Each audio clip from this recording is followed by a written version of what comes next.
그런 것이 마음이 너무 아프더라고요. 나중에 이걸 알게 되니까, 내용들을 알게 되니까 그들의 마음이 더 마음에 와닿고, 왜 진작 우리나라가 그것을 이렇게 진실을 규명하지 못하고 왜 몇 년 동안이나 이것을 그대로 가슴에 묻어두려고 했었을까. 너무 안타깝더라고요. 어제 그 광화문에서 그 국민들이 이렇게 막 나와가지고 시위를 하고 그럴 때 뭐가 등장한지 아십니까? 그 중심에서 위에 뭐가 이렇게 붕붕붕 떠다니는데 사람들 위에 큰 고래 한 마리를 이렇게 풍선으로 해가지고요, 큰 고래를 이렇게 움직이게 했거든요. 그리고 불을 동시에 8시에 동시에 불을 다 끄고요, 불을 동시에 다 껐어요. 이 100만 명 이렇게 생각해 보세요. 동시에 하나, 둘, 셋 해서 이게 카운트다운 해가지고요, 불을 다 끄고요, 시커멓게 어떻게 한 다음에 다시 1분 있다가 다시 불을 점등해서 불을 다시 싹 킨 거죠. 옆에 사람들한테 불을 다 이렇게 주니까 해서 쫙 켜게 돼요. 그래서 어둠은 빛을 이길 수 없다. 그리고 어제 그 풍선 이렇게 하면서 그거를 이 세월호 얘기를 사람들이요, 다른 거 이렇게 뭐 잘못했다 이건 다 그냥 겉으로 나오는 얘기들이고요, 실제로는 저게 가장 중심에 있어요. 이번 문제가 사실 세월호. 그래서 어둠은 빛을 이길 수 없다, 이 노래를 이렇게 여러분과 함께 같이 들려주었습니다. 우리나라가 왜 지금 국민들이 자꾸 이렇게 호소하고 그래요? 행복한 나라가 되기를 원하는 거죠. 행복한 나라. 거짓은 진실을 이길 수 없고, 참된 거를. 어둠은 빛을 이길 수 없고, 이 행복한 나라로 가고 싶다는 얘기 아니에요. 그래서 어제 그 노래를 이렇게 사람들이 하는 걸 들어보니까 그 행복의 나라로라는 노래를 또 하더라고요.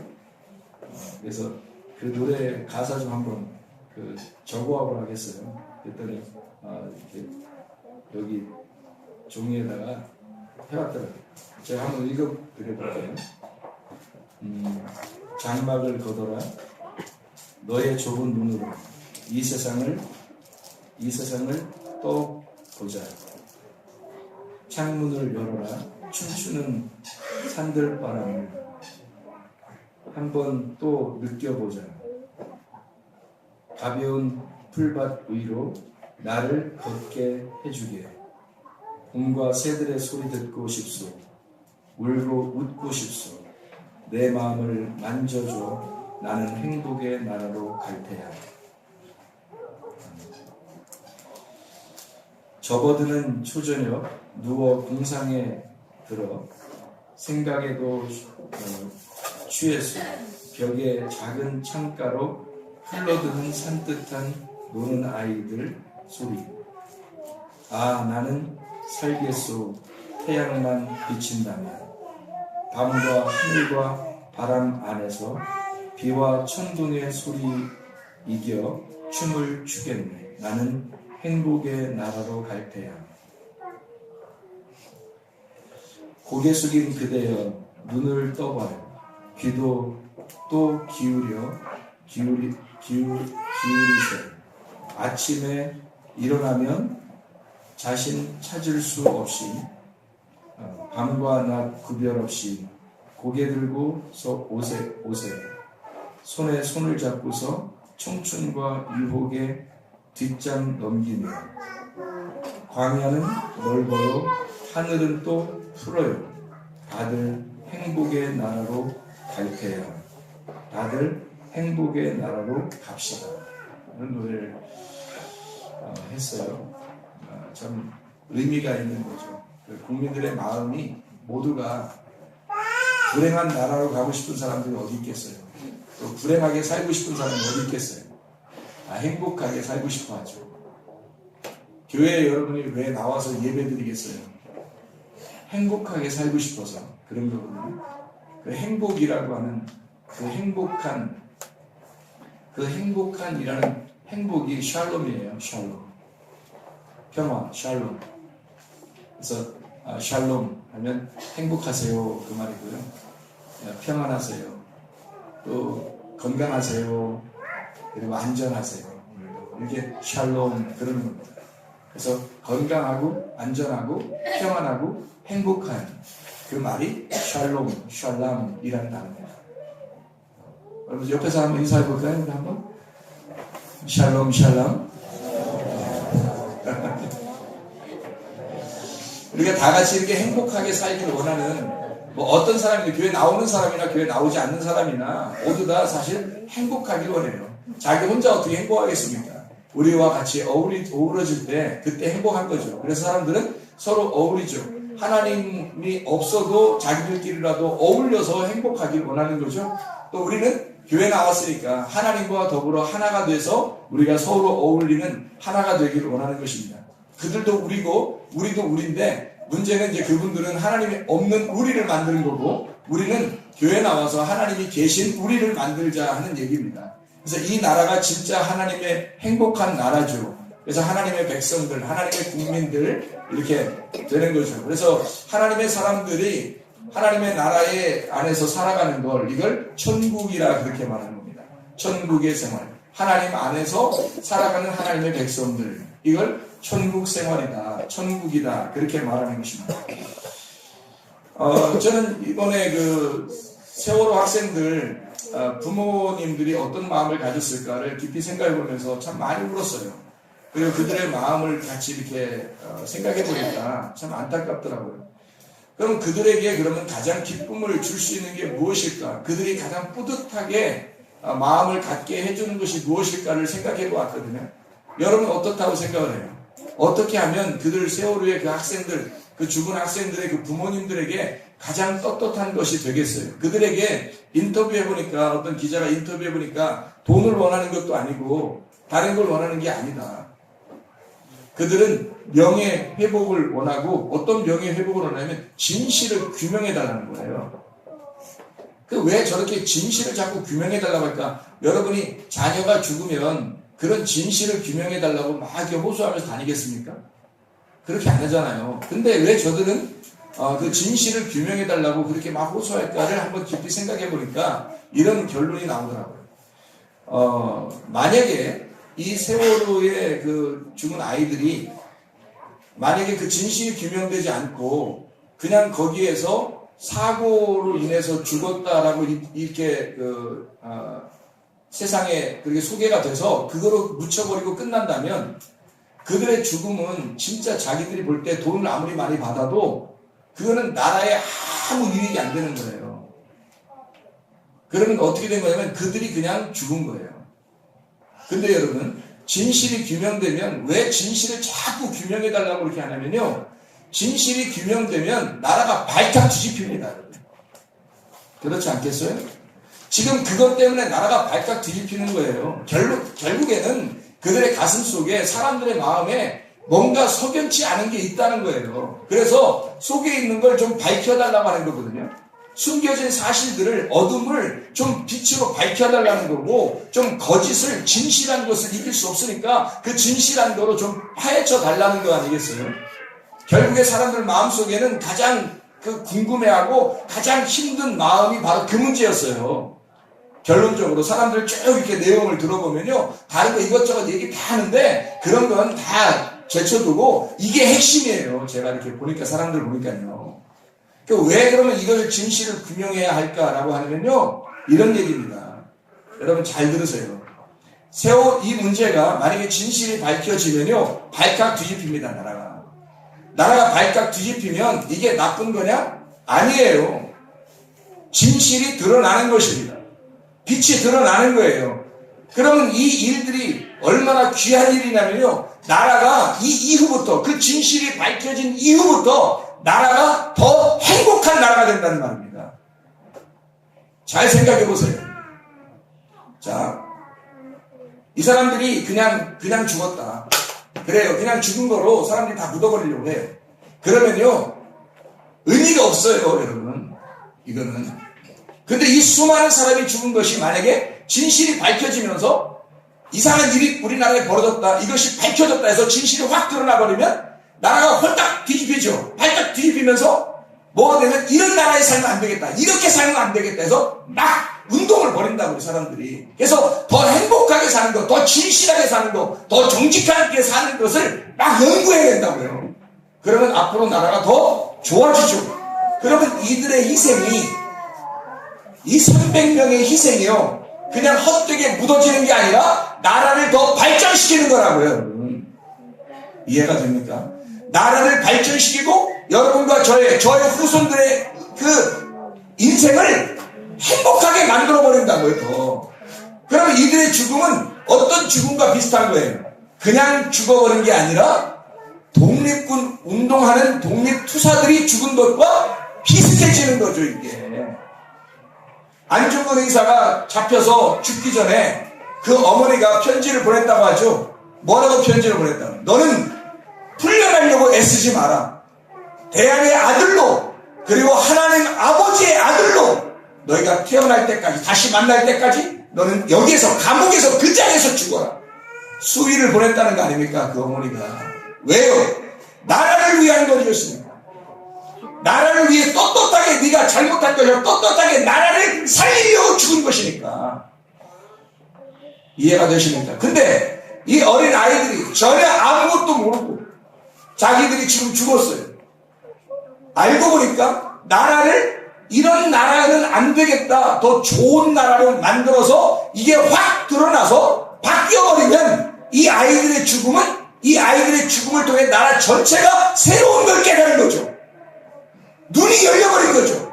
나라를 새롭게 본 거죠. 이제 사람들이 속지 않게 된 거죠.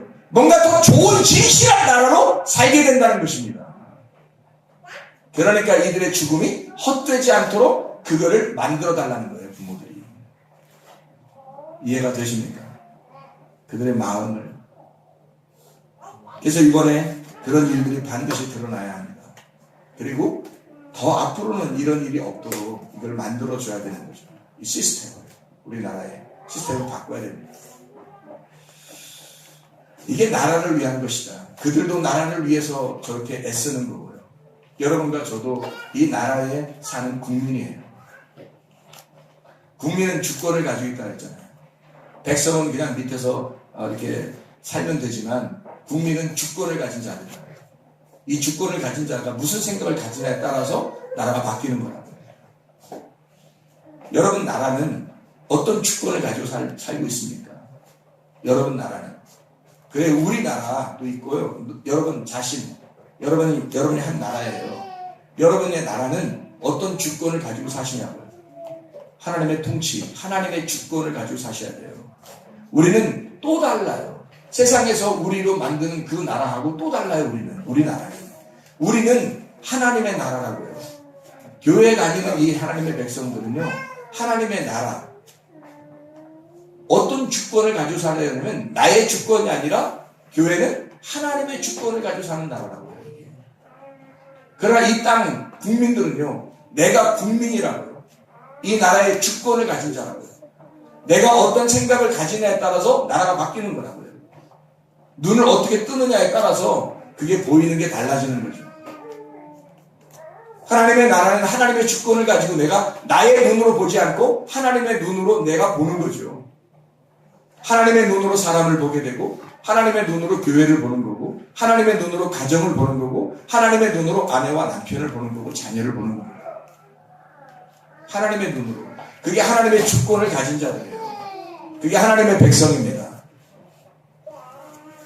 우리는 이 세상에 있는 나라, 이것을 넘어서 하나님의 나라를 추구하는 사람들이에요. 하나님의 나라는 어떤 나라일까? 하나님도 우리가 하나님의 백성들이니까 행복하게 살기를 원하지 않겠습니까? 하나님도 우리가 굉장히 행복하게 살기를 원하잖아요. 그래서 오늘 제목을 뭐라고 잡아봤냐면 애민정신이라고 잡아봤어요. 애민정신. 애민정신이 무슨 단어예요? 예, 백성을 사랑하는 마음이라는 말이에요. 백성을 사랑하는 마음. 누가 애민정신을 가장 많이 가졌던 왕인가요? 우리나라에서? 세종대왕. 세종대왕이라는 사람이 백성을 너무 사랑한 거예요. 백성을 너무 사랑한 나머지 그 백성들과 함께 호흡하기 위해서 말을 만들기 시작한 겁니다. 그러니까 백성들, 서민들은요, 노비나 이런 서민들은 글을 모르는 거예요. 그래서 뭐 질병이 막 도는데도 어느 지역에서 피하라고 하는데 피하라는 글을 못 읽은 거예요. 그래서 사람들이 많이 죽은 거예요. 이 세종대왕이 이 백성들이 빨리 이거를 미리 전에 붙여놨는데 왜 이거를 보지 못하고 왜 도망가지 못해 이렇게 수많은 사람이 죽었느냐. 그러니까 그 백성들이 우리는 먹고 살기도 힘들고 이렇게 일하기도 힘든 이런 너무 바빠서 글도 배울 수가 없어. 이 글이 무엇인지 몰랐습니다. 그래서 죽은 거예요, 사람들이. 너무 안타까운 거죠. 안 되겠다. 이 백성들이 탐관 오리들에 의해서 막 속임을 당하고, 그래도 백성들은 글을 모르니까 탐관 오리들이 자기들 마음대로 써놓고 그냥 도장 찍고 막 해라고 하는 거예요. 근데 글을 모르니까 그런가 보다 하고 다 내야 되고 막 이러는 거예요. 그러니까 이런 것을 세종대왕이 알고 밑에 있는 서민들을 너무 사랑한 나머지 그들에게 글을 가르쳐 줘야 되겠다. 쉽게, 쉬운, 몇 자인가 이게 알파벳이 한글이? 한글이 몇 자예요? 여러분도 잘 모르시는 거 아니야? 한글 그 자음, 그 모음이 몇 자예요? 네? 몇 자예요 이게? 24자? 이거 24장로네. 24장로야.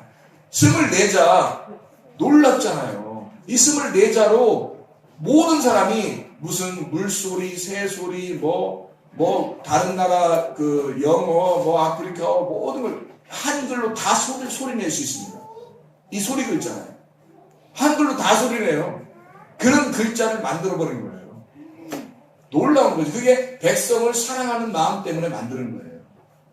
그들에게 말을 가르쳐서 그들과 소통하기 위해서요. 그런 왕도 있었어요, 우리나라에. 그 애민정신이라 그래요. 그리고 이 세종대왕이 여러분이 알듯이요, 노비에게만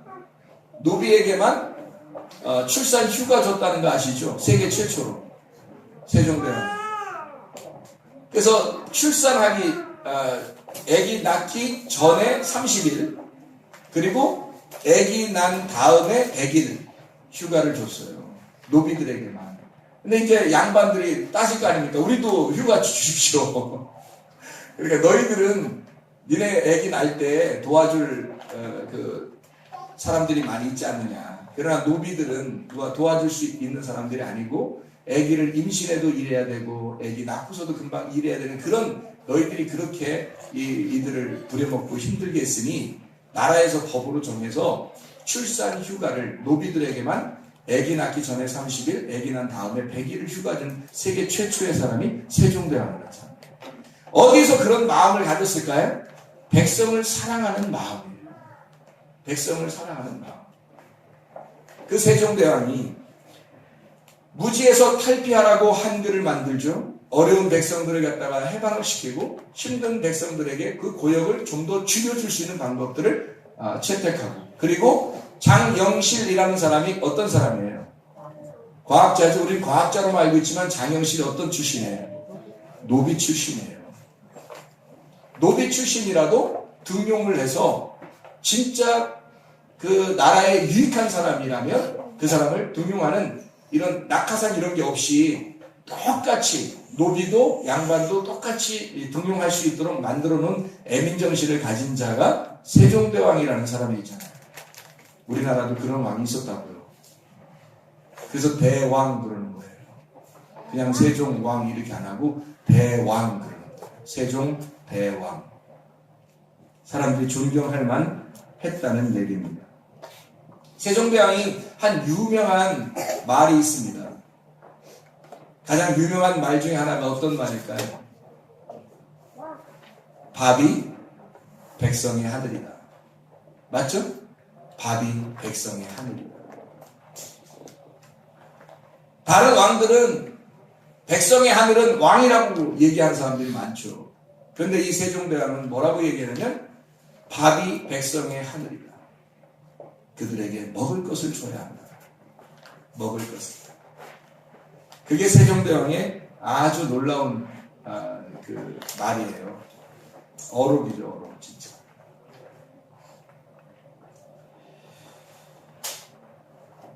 하나님께서 우리를 행복하게 만들고 싶어 할 때 하나님은 우리에게 무엇을 주고 싶어 할까요? 밥을 주고 싶어 하시고요. 너와 함께 있는 자에게 먹을 것을 충분히 주겠다. 먹을 걸 주겠다. 왜? 사랑하니까. 사랑하는 자들에게, 사랑하는 백성들에게 주고 싶은 게 하나님께서는 먹을 거리란 말이에요. 그 먹을 거리가 어떤 거냐면 말씀이에요. 성경에서 말하는 먹을 거리는 말씀입니다. 성경에서 그래서 우리 보고 말씀을 사랑하라 그러고 말씀을 사모해라 그래요. 하나님이 우리에게 말씀을 줄 테니까 너희는 이 말씀을 사랑해라. 하나님의 나라가, 내 나라가 말씀의 나라니까 말씀이라는 내 나라를 주고 싶다는 거예요. 하나님은 너희가 내 나라다. 내가 너희의 나라고. 그래서 백성이 백성으로가 아니라 지금은 백성으로만 얘기하는 게 아니라 국민이라고 얘기하잖아요. 주권을 가진 자. 그러니까 하나님 나라에 가서 우리가 하나님은 왕이고 우리는 백성이가 밑에 있고 이렇게 해서 위아래 이렇게 나누려고 한 게 아니라 너희가 하나님 나라다. 너희가 하나님 나라고 너희가 하나님의 시민이다. 하나님의 나라의 시민이다. 너희가 하나님의 나라다. 이렇게 우리를 국민으로 여긴다고요.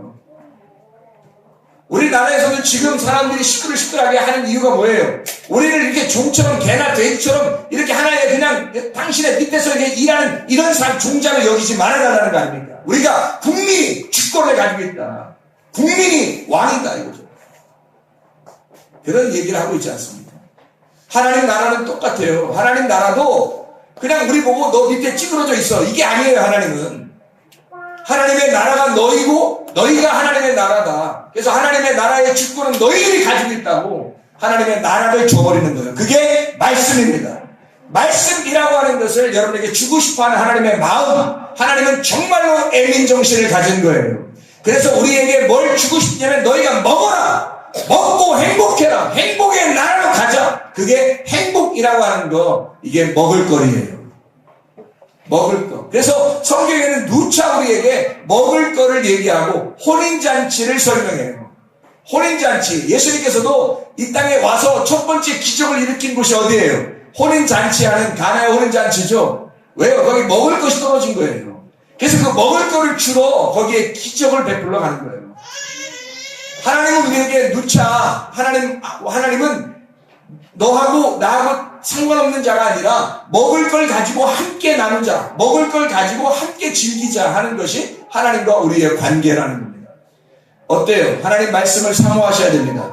여러분과 제가 하나님 말씀을 사모하시고 이 말씀이 하나님의 나라구나, 이 말씀의 나라, 이곳에 우리가 가고 이 행복의 나라로 가려면 우리가 진짜 이 말씀을 사모해야 되겠구나. 이 말씀을 사모하는 그것이 하나님 나라구나. 다른 어떤 것이 하나님 나라가 아니에요. 이 땅 아무리 우리나라 주세요. 아무리 뭐 우리가 국민이에요. 뭐 우리가 왕이 될 겁니다. 아무리 다 해도요. 이건 유한한 것입니다. 그러나 영원한 하나님의 나라는 말씀이 있는 곳이에요. 여러분 속에 그 하나님의 말씀이 있으십니까? 하나님의 말씀이 여러분 속에 있어야 그 하나님의 나라에 간다는 거예요. 그 행복의 나라, 영원한 행복의 나라는 말씀이 존재해야 하는 것입니다. 그 말씀이 되셔야 말씀이 존재하는 것이고 그 말씀이 하나님의 나라가 되는 거예요. 여러분은 그냥 말씀 한번 듣고 그냥 말고 그런 어리숙한 그런 사람이 아니라 이런 무지에서 탈피하는 그런 어둠의 세계에서 그냥 살아가면서 그래 말씀 한번 내가 들으면 됐지 이게 아니라 말씀이 되셔야 된다고요. 빛이 되셔야 된다고요. 말씀이신 예수가 이 땅에 내려온 그 빛이 되셔야 된다고요. 그냥 빛을 한번 보고 봤구나 나 빛 봤어 이게 아니라 그 빛이 되셔야 된다고요. 말씀 내가 들었어 오늘 그게 아니라 말씀이 되셔야 된다고요. 내가 하나님의 나라에 어느 날 갈 거야 그게 아니라 내가 하나님의 나라가 되셔야 된다고요. 아멘? 그거라고. 그래서 시편 19편 1절부터 14절까지의 말씀에 여기 19편 1절부터 4절에는 거기에 소리가 있다 그래요. 그 소리는 연결하는 이 악기의 줄과 같은 거예요. 카보라 그래가지고요. 온 땅에 그 소리가 있는데 그 소리가 온 땅이라고 하는 에레츠, 나를 말하는 겁니다. 우리에게 소리가 있다는 거예요. 서로 연결하는 악기의 줄과 같다 그 말입니다. 19편 3절에 4절에 언어도 없고 말씀도 없으며 들리는 소리도 없으나 그의 소리가 온 땅에 통하고 그랬어요. 그의 소리가 온 땅에 통하고 나들이 된 우리들이에게 통하고 그 하나의 악기 이 줄처럼 연결되어 있고 그 말입니다. 그게 통한다, 얕자 그걸 우리로 끌고 나간다 그 말이에요. 전진해 나가도록 양육하신다, 만들어낸다 이 말입니다. 그렇게 하나가 되도록 그 하나님의 말씀, 그 소리가 보이지도 않고 만져지지도 않는데 우리를 그 말씀이 끌고 나가신다. 7절부터 14절에 여호와의 율법이 완전해서 영혼을 소성시킨다 그랬거든요. 영혼을 소성시킨다는 말이 슈브입니다. 슈브. 이 슈브라고 하는 말은 돌아선다는 말이고 회개라는 말이에요. 영혼을 소성시킨다. 너 영혼을 회개시킨다는 말이에요. 하나님이 우리를 진짜 사랑하는 방법이에요. 교회가 하나님의 말씀을 여러분에게 증거하면서 여러분을 사랑하는 방법 회개시키는 겁니다. 회개하지 못한 자들에게 하나님의 우리를 만드는, 하나님과 함께 우리를 만드는 회개시키는 슈거예요. 영혼을 소성시키는 겁니다. 왜 영혼을 소생시킬까요? 왜 영혼을 소생시킨다고 그래요? 왜 돌이킨다고 그래요? 왜 회개한다고 그래요? 왜 이렇게 돌아선다고 그래요? 영혼이 소생된다, 살아난다는 거예요. 뭐 했기 때문에 살아난다는 얘기를 하는 거예요? 죽어있기 때문에. 너희가 죽어있기 때문에 죽은 자를 살려주는 것만큼 하나님의 사랑이 어딨냐고요. 그래서 하나님의 말씀을 주셔서 우리로 하여금 죽은 너희들이 영혼이 소생하도록 휴거하도록 만들어주겠다는 얘기입니다. 그리고 또 거기에다가 우둔한 자에게 지혜롭게 한다 그랬어요. 우둔한 자가 지혜롭다는 말은 우둔하다라고 하는 것이 패티라는 단어인데요. 이 우둔하다는 말은 유혹에 빠졌다는 말입니다. 사람들이 살다 보면 자꾸 유혹에 빠져요. 자기는 안 그러려고 했는데 정말 주님 앞에 하나가 돼서 열심히 살아보려고 했는데 안 되는 거예요. 잘 유혹에 빠지는 거예요. 머리가 단순한 거예요. 사람이 머리가 단순한 사람, 머리가 나쁜 사람일수록 이게 잘 빠져요. 유혹에. 여러분. 거기에서 지혜롭게 만든다. 학함, 지혜롭다라는 말입니다. 그런가 하면 너 기쁘게 만든다 그렇게 했어요. 그래서 기쁘게 만든다. 여호와의 교훈은 정직하여 마음을 기쁘게 하고 여호와의 계명은 순결하여 눈을 밝게 하도다 이렇게 되어 있거든요. 그러면 기쁘게 한다는 말이 왜 기쁘게 하는 거예요? 쾌활하게 하고 기쁘게 한다. 행복의 나라로 우리를 인도하신다. 왜요? 왜 기쁘게 만들려고 해요? 어떤 사람이기 때문에 우리가 슬픔의 사람이기 때문에 네가 지금 슬픔의 거리에 있기 때문에 기쁨의 나라로 인도하겠다는 거예요. 하나님의 사랑의 애민정신으로.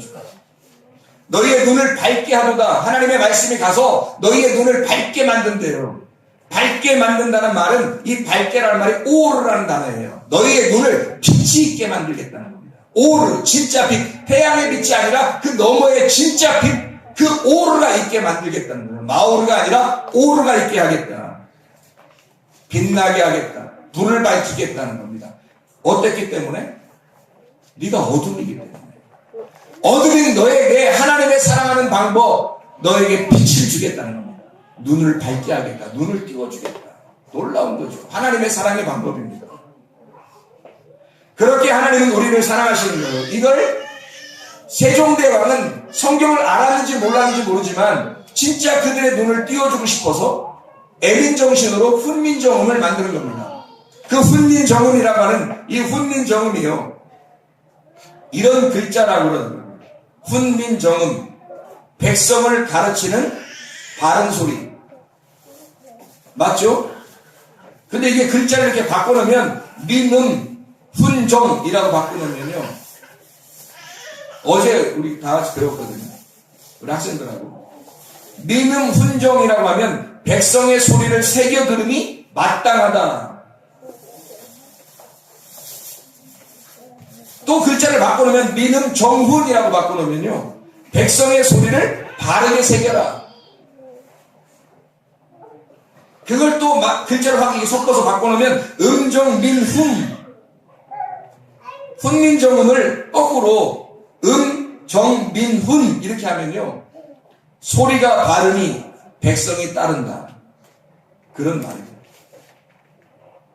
이 글자를, 그래서 이 한글을 만든 것을 자기가 훈민정음이다.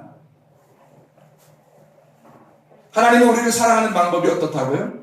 말씀을 주고 싶다. 말을 주어서 소통하고 싶다. 하나님 우리에게. 그게 하나님의 말씀입니다. 근데 그냥 말하는 사람이 있고 생명을 다해 말하는 사람이 있어요. 하나님은 어떤 사람을 사랑하시는가? 하나님은 사람을 선택하셔서 하나님의 생명을 전달하는 자들을 선택하셔요. 그게 구약에서 많은 선지자들입니다. 하나님은 다 선택하는 게 아니라 하나님의 선지자들에게 하나님의 말씀을 주셔요. 그리고 그 말씀을 가지고 백성들에게 전달하도록 그렇게 하나님의 사랑하는 자들을 선택해요. 예를 들어서 에스라 같은 사람이 있습니다. 에스라 7장에 보면 비느하스의 14대 손이라고 나와요.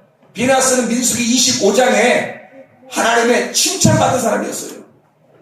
이 하나님의 칭찬받은 사람 비느하스, 너를 통해서 제사장, 하나님의 말씀을 증거하여 하나님과 사람 사이를 연결하는 제사장이 끊어지지 않게 하겠다. 14대 손으로 에스라가 나옵니다. 이 에스라는 사람이 에스라 7장 10절의 말씀에 보면 에스라가 율법을 연구하여 준행하며 율례와 규례를 가르치기로 결심하였다라고 되어 있습니다. 에스라라고 하는 사람이 이렇게 그냥 막 태어난 것이 아니라 그 사람은 율법을 연구하여 준행하며 그 말씀을 연구할 뿐만 아니라 그대로 살았다는 얘기예요. 그 말씀을 그대로 살았다. 그러니까 말씀을 연구할 때 자기가 먹는 거라면 이 먹는 것을 소화가 됐다는 얘기예요. 그래서 그 말씀과 자기가 하나가 된 겁니다. 그 상태에서 자기가 젖을 물려주는 거죠. 백성들에게. 하나님의 마음, 어머니의 마음을 가지고 그 젖을 먹여주는 모유 수유하는 겁니다. 분유를 갖다가 타서 이렇게 준 엄마가 아니라 모유 수유를 하기 위해서 그 말씀을 연구하고 그 말씀대로 소화하여 자기의 속에서 모유가 쭉 짜져 나올 수 있도록 그렇게 말씀을 증거한 자, 그게 에스라 같은 사람입니다. 하나님이 얼마나 좋아했겠어요. 그리고 그가 율례와 규례를 가르치기로 결심하였더라. 뭐예요? 자기의 속에 이 모유가 되어 있는 이 음식을 아이에게 먹여주겠다는 거죠. 그냥 대충 이렇게 막 타가지고 분유 타서 이렇게 막 먹여주려고 하는 게 아니라 진짜 자기의 속에 소화가 된, 자기와 하나가 된 그 음식을 주겠다는 거죠. 그게 에스라 같은 사람이었습니다. 하나님의 종이죠. 하나님의 선지자죠.